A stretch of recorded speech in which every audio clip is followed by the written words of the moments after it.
Chaque citoyen doit se sentir responsable du devenir de l'ensemble dont il est solidaire et répondre à sa propre conscience. Ai-je fait ce que je devais? Me suis-je forcé de faire mieux chaque jour? Félix Houphouët-Boigny. Nous sommes le jeudi 18 septembre 2025 et nous continuons à parler du temps.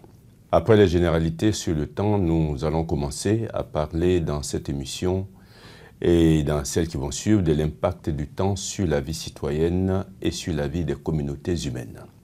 Mais avant, il est important de vous dire que notre attention a été appelée sur une expression et un proverbe que nous avons oublié dans la liste que nous avons déjà donnée. L'expression « le temps de Dieu ». Nous avons oublié de parler de cette expression qui suggère que Dieu a un plan et un timing selon lesquels les événements se réalisent. Et le proverbe que nous avons omis, que nous vous livrons aujourd'hui, c'est que le temps est l'autre nom de Dieu, qui considère le temps comme une force divine et transcendante qui façonne la vie et les événements humains.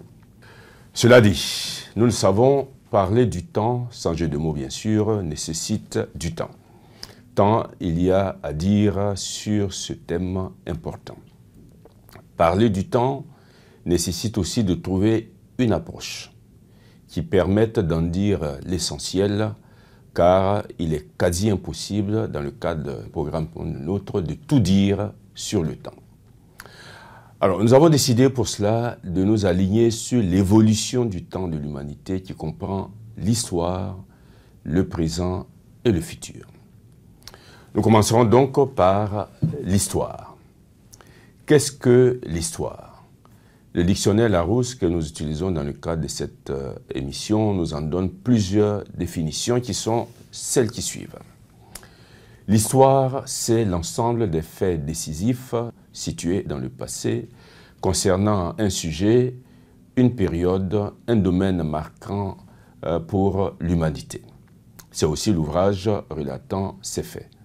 On dit dans ce sens, histoire de tel ou tel pays, histoire de telle ou telle personne, ou encore écrit l'histoire de tel ou tel événement. Donc l'histoire, dans ce sens-là, sont des événements qui sont situés dans le passé. L'histoire, c'est la partie du passé connue principalement par des documents, écrits par opposition à préhistoire. La période intermédiaire d'ailleurs entre l'histoire, la préhistoire et l'histoire est appelée proto-histoire.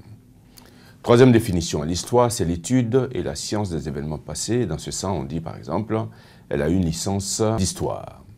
L'histoire, quatrième définition, c'est la mémoire que la postérité garde du passé. Dans ce sens, on dit, l'histoire jugera ou encore son nom restera dans l'histoire.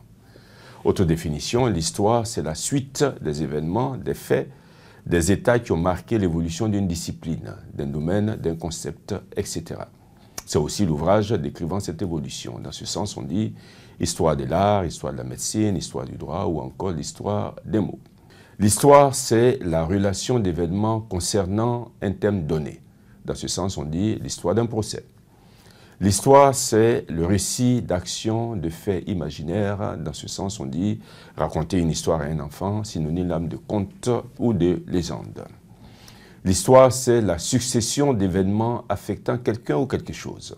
On dit dans ce sens, par exemple, « Il m'est arrivé une histoire extraordinaire », synonyme là d'aventure, ou encore « Elle est l'héroïne de toute l'histoire », synonyme de affaire, ou encore « L'histoire de ce bijou est », etc. etc. L'histoire, c'est un conflit, un désaccord à propos de quelque chose.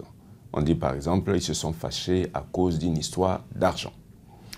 Et lorsque le mot « histoire » est employé au pluriel, il peut signifier deux choses.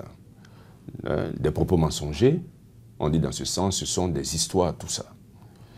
Ou encore un incident, un embarras ou des complications, on dit dans ce sens, chercher des histoires, qui veut dire chercher querelle, ou tu ne vas pas en faire toute une histoire, synonyme de affaire de drame, ou encore, je ne veux pas d'histoire, synonyme là d'ennui. Pour finir, signalons que le terme « histoire naturelle » désigne l'ancien nom des sciences naturelles.